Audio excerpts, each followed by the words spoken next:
Okay, welcome back. Last part of chapter 8.2, percent composition, empirical formula, molecular formula. Okay, let's start with this. When you have a chemical formula like C6H12O6, this formula is a ratio of particles. So we know that there's 6 atoms of carbon, 12 atoms of hydrogen, 6 atoms of oxygen. However, it's also a mole ratio. For instance, if I had 1 mole of glucose, I would have 6 moles of carbon atoms, I would have 12 moles of hydrogen atoms, and we would have 6 moles of oxygen atoms. And we said in a previous chapter, if we take that C6H12O6 and we reduce it down to its simplest formula, then that gives us what's called the empirical formula. But the empirical formula is also a mole ratio. And it says that all sugars have a ratio of, for every 1 mole of carbon, there's 2 moles of hydrogen and 1 mole of oxygen. So again, formulas, regardless of whether they're empirical or molecular, are mole ratios. Okay. With that said, we don't have a molometer in the lab. What we have is a scale. So if we can figure out the percentage by mass of a material, we can convert those masses to moles. And then once we have the mole ratio, we have the formula. All right, so we're going to start with percent composition. So we take a rock or something that we don't know the composition of, and we chemically react it to find what's called its percent composition. So percent composition, and in this case we're going to do percent composition by element, but you can do percent composition by a mixture of things. And that means we're going to take the mass of a particular element, and just like in any other percentage problems, we're going to divide it by the total of that material, and we're going to multiply it by 100%. So there's a couple different ways they do this. Let's say we take a rock and we find that it's 5.4 grams of carbon, and then it's 2.1 grams of chromium, and then we have 7.2 grams of oxygen. I want to know what is the percent composition of each element. So we write the formula, and now we're going to substitute in. So percent carbon is going to be equal to 5.4 grams of carbon divided by the total mass. So I'm going to total up the mass. 5.4 plus 2.1 plus 7.2, and we get 14.7. And we're going to multiply that by 100%. So we get 5.4 divided by 14.7, and I get 36.73469338. We're going to use 2 sig figs because there's 2 sig figs and 5.4 grams of carbon. So that gives me 37, so the number unit, and then the label is carbon. Okay, so now I can do the rest by analogy. Now what I mean by analogy, it means it's not the exact same thing, but it's the same way. And so we don't have to write the formula again. We already have the formula up there, percent composition of an element equals mass of element divided by total mass, blah, blah, blah. So we can just substitute in 2.1 of the chromium, 14.7 total, and that's going to give me, what, around 14%? Yeah, 14.2857, so that gives me a total of 14%, 2 sig figs. Now at this point, you're probably saying, hey, why don't I just take 100% minus 51% and figure out that oxygen is 49%? And you're welcome to do that on a multiple choice test. That would be the quickest way. But if you do that on an FRQ test, then you have to write a new formula. You would have to say percent oxygen equals total percentage minus percent carbon minus percent chromium. By the time you write that whole formula and then substitute back in, you might as well just do this. Percent oxygen equals 7.2 over 14.7. It's a lot quicker. But again, on multiple choice, get to the answer as quickly as you can get to it. Pardon me. Because like I said, with time tests, we're not looking at the work. So that's time you could save to work on another problem. All right, so that's one way. They give you the masses. You can figure out the total mass. Or that can give you the identity of the material and then ask you for the composition. So we can do something like, oh, I don't know, let's do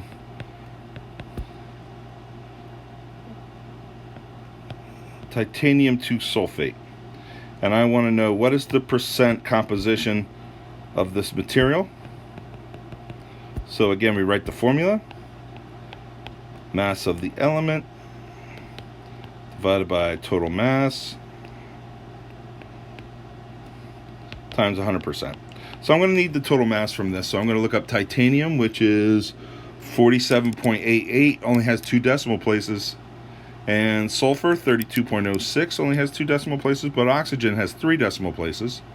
So we're going to add 4 times 15.999. Now we can only go to the hundredths in our answer, and that is because both titanium and sulfur only go to the hundredths. So I'm going to write that down, that we have 143.94 grams per mole for titanium sulfate. All right, so now I can do percent titanium, and I can just substitute in, because I already wrote the formula. So we're going to do 47.88 grams of titanium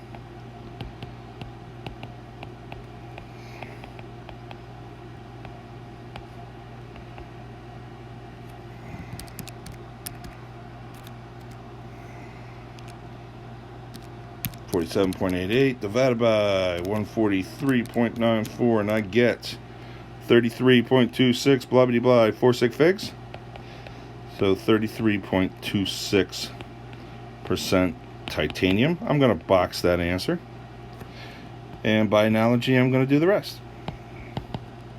Look up sulfur, get 32.06.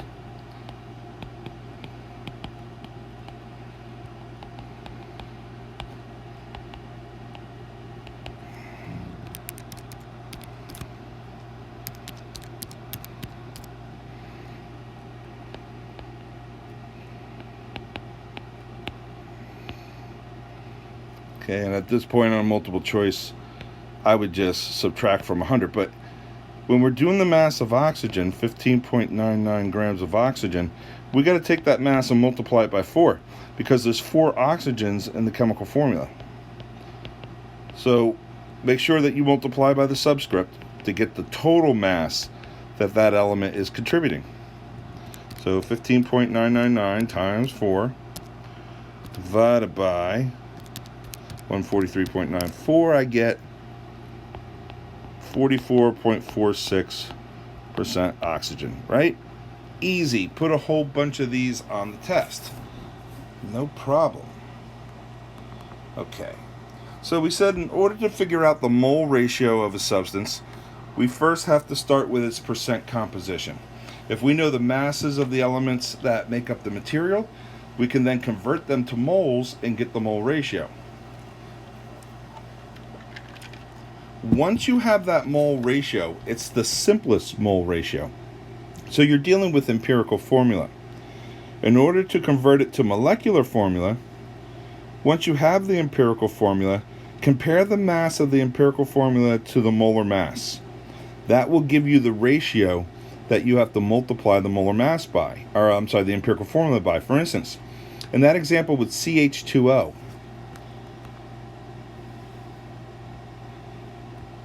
I'll show it here. The empirical formula was CH2O. If we look up the mass of that on the periodic table, then we get 12.011 for carbon, plus 2 times 1.008 for hydrogen, plus 15.999. We get 30.026 grams per mole. And glucose, we're going to do 6 carbons, and we're going to add it to 12 hydrogens.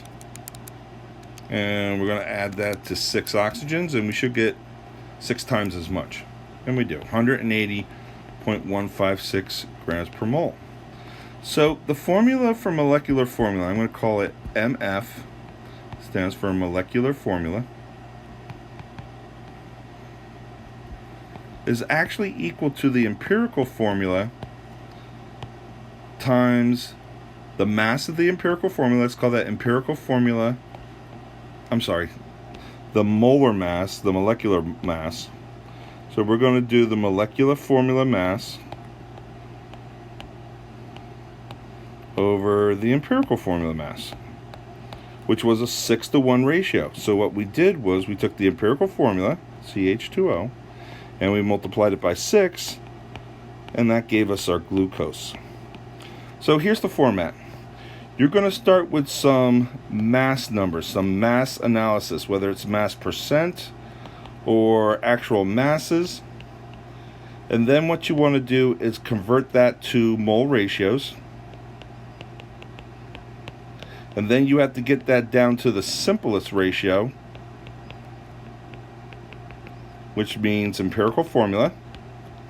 And then once you know the empirical formula, you have to compare the mass ratios again to get the molecular formula.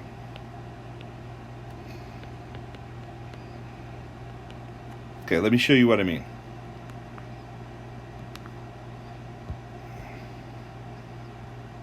All right, suppose we had this problem. Compounds found to have blah, blah, blah, hydrogen, blah, blah, blah, carbon. They give us the molar mass. What compound is it? Okay, well, to identify the compound first, I have to find the empirical formula, and then I have to use the molar mass to get the molecular formula. I'm saying, well, what about the mass analysis, Mr. Burdett? They already gave it to us. They gave us the masses. It's in the problem. So here's what you do. You convert all your masses to moles first. So I'm going to start with 14.14 grams of hydrogen, which was given. Now this is the hydrogen atom inside this compound, not the hydrogen molecule. So I'm only using one hydrogen. So we look up the mass of hydrogen, which is 1.008 grams for every 1 mole of hydrogen. And that means in this sample we're going to have close to 14 moles.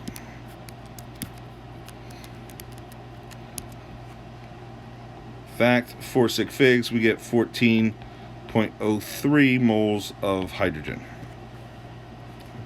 And now by analogy, we're going to do the same thing for carbon.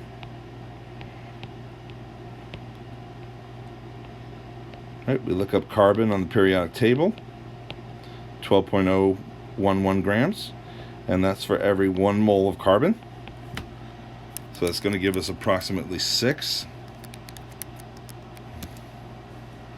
In fact, we get 5.99995, which rounds up to 6.000. Okay. Now, once you get to this point, as far as rounding goes, you're not allowed to round unless you're within 1/10 of a whole number, and everything you're analyzing has to be within that 10th.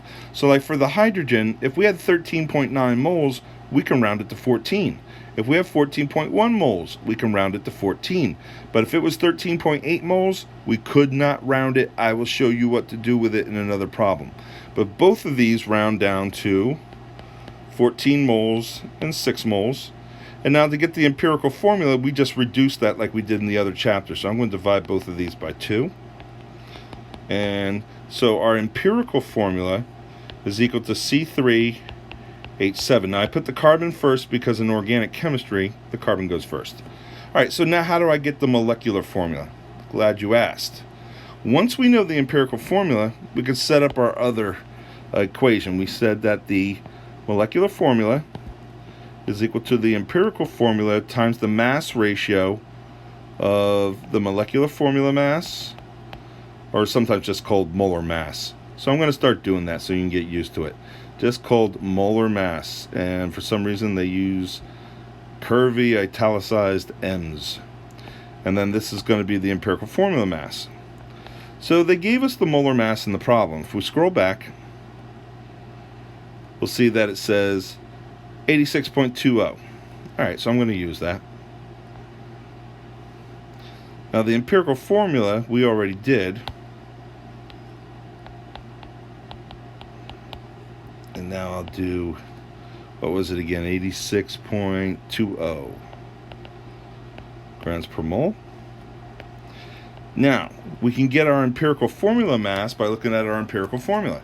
3 carbons, 3 times 12.011 when we look it up on the table, plus 7 hydrogens, so 7 times 1.008 when we look that up on the table, and we get 43.089 grams per mole.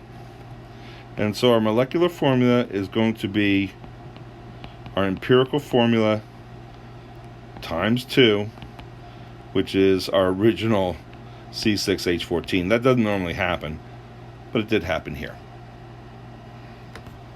Okay. Another way they can do this. Take a look at another problem. All right, suppose we find a material that's 39.3% sodium and 60.7% chlorine. What is the empirical formula? Now, the reason why they're asking you here for only empirical formula is because this is an ionic compound. There's only one compound you can get from sodium and chlorine, and that's NaCl. So in this case, the empirical and molecular formula are the same.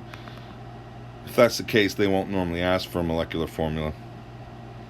Let's scroll this down. Here we go. Alright, now here's the thing about a percent. It doesn't matter what sample size you have, you can get the right answer from this. If you choose to start with 25 grams of that sodium chloride, you will still get the right answer. You just multiply the 25 grams by 0.393 to get the mass of the sodium, and multiply 25 grams by 0.607 to get the mass of the chlorine. In other words, percentages aren't based on sample size. They're a ratio. Percent means out of 100. So I'm going to choose, since I can choose any sample size I want and get the right answer, I'm going to choose a sample of 100 grams. Why? Because if I have 100 grams, how many grams of sodium would I have here? It's easy, right? 39.3 grams of sodium. And if I had a 100 gram sample, that means I'm dealing with 60.7 grams of chlorine. All right, so now I'm going to convert both of these to moles. So I look up the mass of sodium, and I look up the mass of chlorine.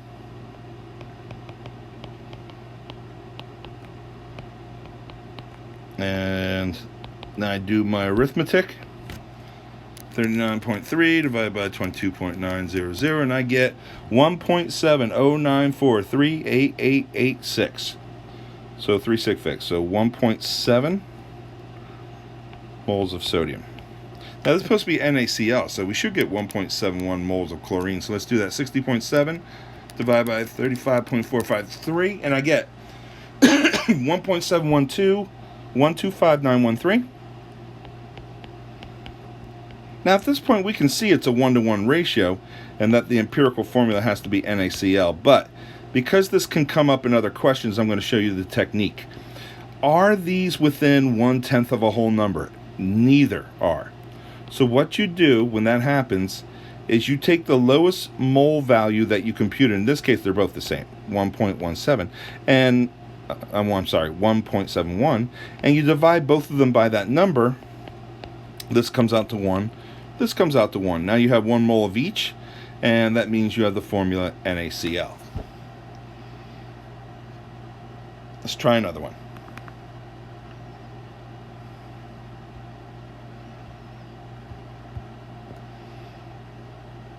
Alright, this compound has carbon, hydrogen, sulfur, and a molar mass of 274.5 AMU. What's the empirical formula? What's the molecular formula? Glad they asked.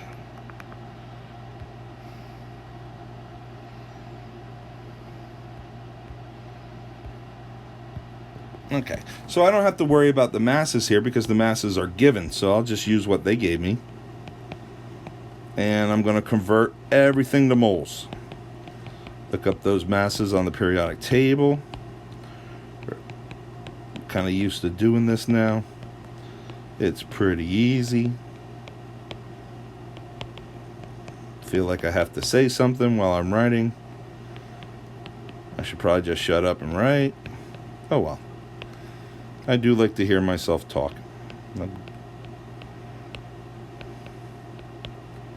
Alright, so let's do this calculation. 6.001 divided by 12.0111011.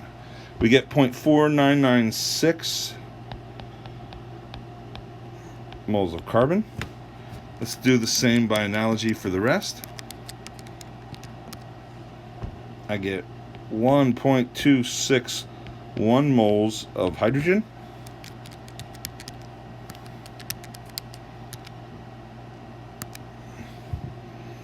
And then I get 0.4997 moles of sulfur. So none of these, at least, remember I said if we're going to round, if they're within 1/10 of a whole number, then they all have to be within 1/10. And actually none of these are within 1/10. So we're going to use this technique of dividing each of them through by the lowest calculated number, which was 0.4996. That will make this one. That will make the sulfur one, and then it looks like, what, we got 2.5 on the hydrogen. What do we do then? Maybe I planned this. Yeah, I planned this. All right, so we got 2.5 on the hydrogens. So here's what you do if that happens. If that happens after you've divided through and you still don't have all of them within 1/10, then what you're going to have to do is to get rid of this decimal place here, this 2.5. So my advice, since it's 2.5, is to multiply each thing through by 2. And that will give you 2 moles of carbon, 5 moles of hydrogen, 2 moles of sulfur. So our empirical formula is C2H5S2. All right. So now, what is the actual molecular formula? Again, I'm glad you asked. So we're going to do molecular formula equals empirical formula times molar mass over empirical formula mass. Now the molar mass they gave us, and we just calculated C2H5S2 for our empirical. Molar mass 274.50 AMU. And then empirical formula mass is going to be 2 times carbon plus 5 times the mass of hydrogen plus 2 times 32.06, which is the mass of sulfur, and I get 93.18 AMU. So let's calculate that then, that ratio. 274.5 divided by 93.18 gives me 2.945, which is within 1/10 of 3. So this is going to be C2H5S2 times 3.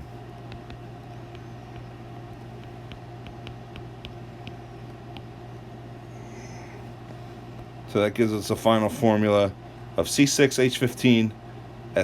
All right, I got one more type of problem to show you, and then we are done.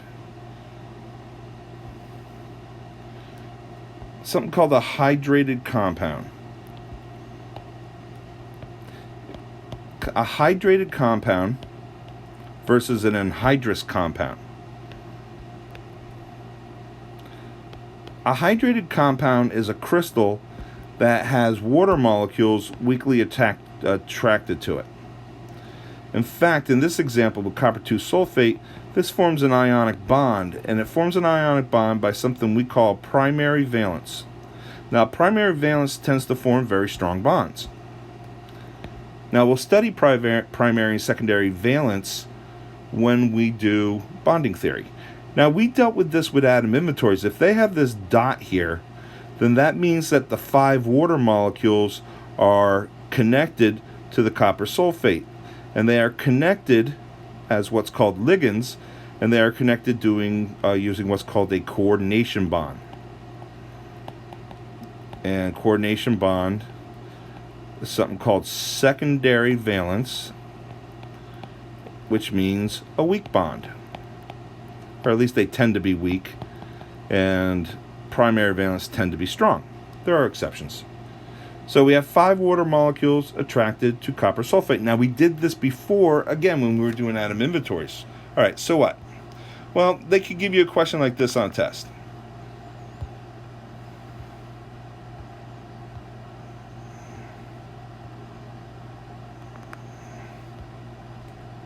What if they did this nonsense? All right, we have a compound, magnesium sulfite, that has a mass of 0.737 and also has 0.763 grams of water attached to it. What's the formula, the hydrated formula for this compound? Again, it's just mole ratios. So what we're going to do with this is convert the grams of magnesium sulfite to moles. We can do that. We know how to use the periodic table. So I look up sulfur, 32.06, plus 3 times 15.999 for the oxygen, plus magnesium is 24.305. And I get 104.362 grams. And that's going to give me 0.00706 moles. Certainly not within 1/10 of a whole number other than 0, and you're not going to have 0 in the compound because we already said there's some in the compound. So 0.763 grams of water. Let's convert that. Look up the mass of water and figure out how many moles we have.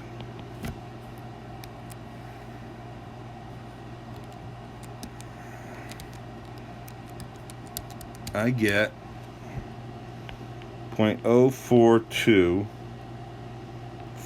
because I'm going to round to the even number. Alright, so now what we do is we go back through and we use our technique we learned by dividing through by the lowest number. So of course this comes out to be 1 mole of magnesium sulfite. And then we're going to do 0.0424 divided by 0.00706, and that gives me 6.005, so we're just going to make that 6. So our formula would be MgSO3 dot 6 H2Os, a 1 to 6 mole ratio. And that's it. Don't make it harder than it has to be.